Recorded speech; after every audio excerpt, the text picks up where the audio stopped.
did he justify the claims? Well, I suppose first instance he was talking about the fact that the UK has been a member of the European Union for 45 years, so the two are inextricably linked, and removing itself was going to be very difficult. Then the second point he made, which you heard there, was the implications for tariffs. On the next day of a no-deal scenario, if there's nothing in place, the UK will be required to apply WTO tariffs, which would be very heavy on particular certain industries that the UK exports. Agriculture, for example, dairy, meat. So that would be a huge impact to consumers then. Of course, then you have from a trading perspective the fact that the trade is so easily between the European Union and across the world because of the single market. There'll be implications for that, particularly when it comes to the arrivals of fresh foods, flowers and things that need to be, in situ on the shop floor within a certain number of hours. And then the other implication he talked about was the fact that, there is economies of scale, there's basic economics here.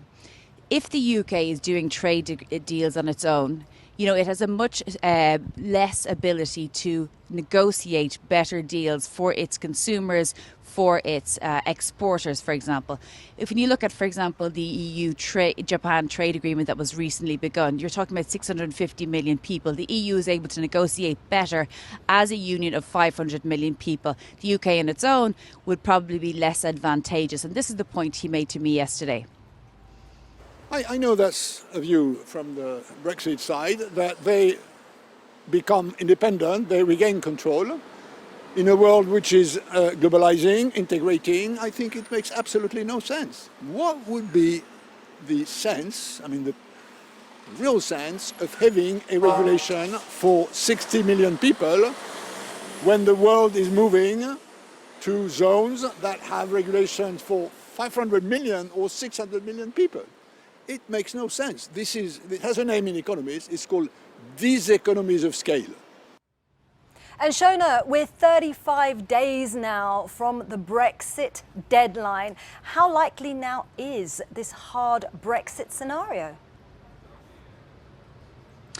Well, at the moment, that's what's on the horizon. But we have seen very much an acceleration of Brexit negotiation, diplomatic activity here in Brussels and across the UK. We've had twice this week Steve Barclay, the UK Brexit Secretary, Geoffrey Cox, the UK's Attorney General, meeting with Michel Barnier. We've had Theresa May here on Wednesday, meeting with Jean-Claude Juncker, and of course Jeremy Corbyn here yesterday. So there is an intensification of talk. So all sides are trying to ensure that that doesn't happen. Of course, then from the UK perspective, you do have a number of MPs, probably 25 within the Tory party, as well as others across the benches, who are willing to support this Cooper Amendment, which means that Parliament will essentially take over and request that the UK extend Article 50, give the UK more time to prevent it from crashing out in a no-deal scenario. So, and then when you hear speaking to diplomats and members of the EU institutions, although there is quite a bit of frustration with the UK, I think there is an absolute willingness to extend Article 50 if that request were to come, because nobody wants a no-deal scenario. It would be bad for Britain, but it would also be very bad for the European Union. Yeah, and Shona, you were saying that the opposition leader Jeremy Corbyn was in Brussels. So what did he have to say?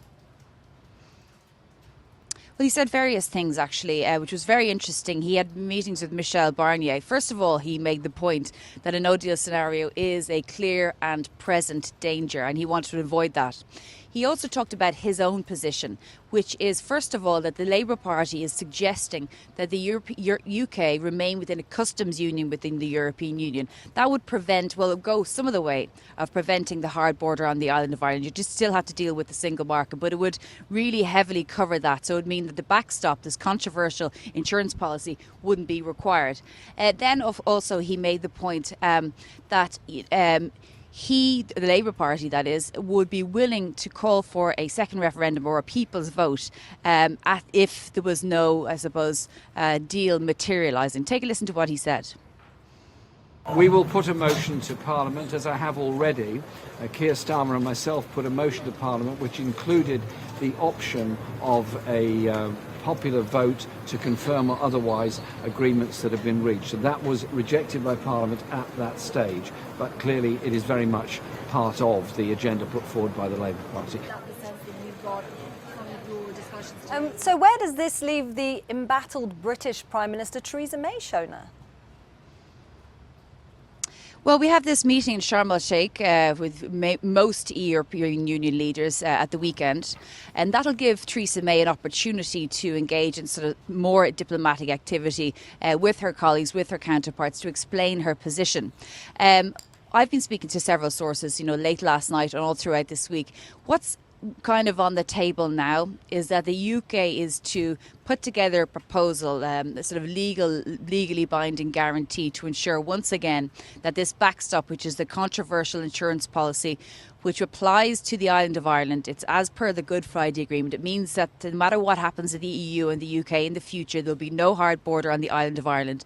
That there will be guarantees that if that's ever implemented, would it be for a temporary period only, and it would mean that the UK could still eventually go around the world and do its own trade deals. So if there was some legally binding language around that, that could satisfy Geoffrey Cox, the Attorney General, and he could hopefully persuade some of the reticent MPs in the House of Parliament to eventually vote for the deal. Now, the stakes are very high, and the likelihood of that, of common ground being gathered is very, very difficult at this point. But that's sort of what's on the table for now. Again, as I said, everybody realises that, as you said, 35 days to go, a no deal scenario will be catastrophic. So they're all fighting to ensure that that doesn't happen.